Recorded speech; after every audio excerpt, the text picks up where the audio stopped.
Welcome everybody to Forza Horizon 4, and today we're taking a look at the 2003 Honda S2000.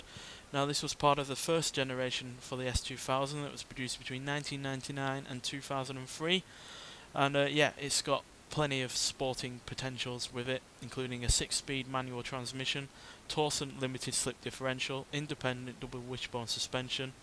It's got a compact and lightweight engine that's mounted entirely behind the front axle, giving it bang on 50-50 weight distribution.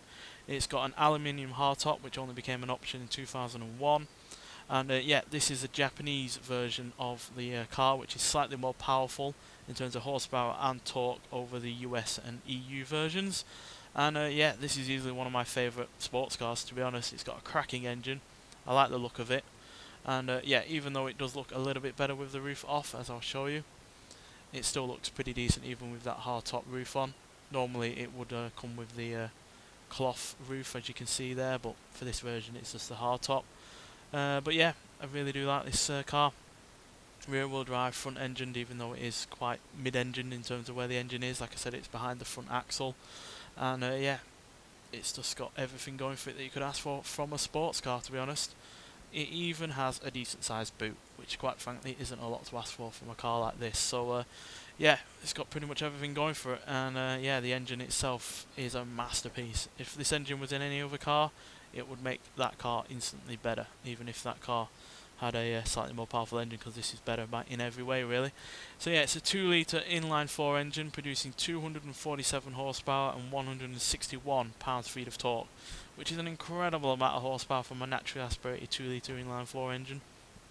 And it also means that it's got 10 horsepower more than the US and EU versions, and 8 pounds-feet of torque more as well. So yeah, a little bit more powerful. So that's why this and the S2000 CR version are different in terms of power, because that CR version is the US EU version, and this is obviously the Japanese version. So yeah, that's why they're slightly different in terms of power, if you're ever wondering that.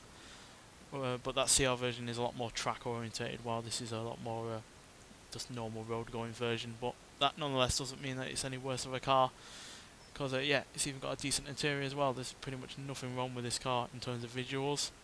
It's got a nice decent interior. You've got all the buttons around near the steering wheel, so you never really have to take your hands off the steering wheel if you need to press a button there. You got the gear stick right near you, and yeah, even got a decent amount of room as well for a passenger. So yeah, no real problems at all in terms of power, in terms of how this car looks, and in terms of what this car's got going on underneath. But to see what it's really like, we're going to have to go out to the open road, so let's get out there and see what it can do. So all the power that this car has from that incredible engine is not put to waste, as this car only weighs 2,756 pounds.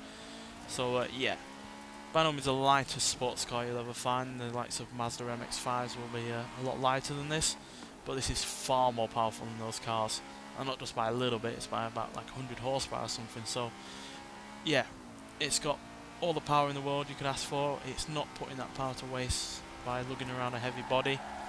And yeah, the engine itself sounds really rather good, revving up to nearly, well, pretty much 9,000 RPM, which yeah, it's far higher in terms of revs than most sports cars. Most are out of puff about 6,500, 7,000. Well, this has got an extra 2,000 on top of that. So yeah, and then there's the fact that it handles really well as well.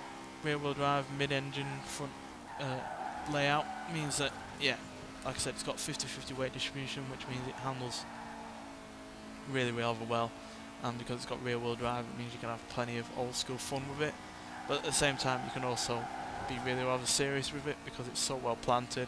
It's got plenty of grip, and yeah, the weight isn't shifting about endlessly, because yeah, like I said, it's bang on 50-50 weight distribution. So yeah, handling wise it's great, and yeah, acceleration wise it's pretty much as great as well. 0 to 60, 6.2 seconds. 0 to 115.6 seconds, and it going to a top speed of 164 miles an hour, which again is really rather good. Quite frankly, the only problem I have with this car is the fact that it is such a high revving engine. Now, don't get me wrong, I do like that fact, but it also comes with a negative in the fact that the power is right at the top end. Peak power is around 8,300 RPM, which means that unless you're working that gearbox to its maximum, don't have that kind of revs, you're not going to get that kind of power. Below 6,000 RPM or whatever, it really doesn't have all that much power. So you've really got to work the gearbox in this car to get the maximum out of it, which at the end of the day does make it more of a driver's car, which is pretty much a good thing. But with me personally, because I don't use manual on this game, just purely because it's less to concentrate on while doing videos and the like, it does make it a bit of a slog at times in terms of acceleration. But when it is in that power band and when it is in that torque band, it does fly, and yeah, even at low speeds it's still fun to drive. So yeah, pretty much the perfect sports car, to be honest, and it's a real shame that they never continued this after the second generation, which ended in 2009, because yeah, Honda really did nail it with this, pretty much more so than the NSX as far as I'm concerned, because that car was far too expensive for what it was, whereas this wasn't all that expensive, and yeah, it was really rather quick as well, and yeah, certainly an easy competitor for other vehicles like the BMW Z4 and the Nissan 350Z as far as I'm concerned, and in some ways far better than those cars as well.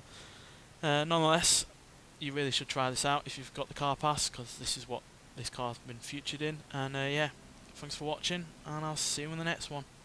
Bye.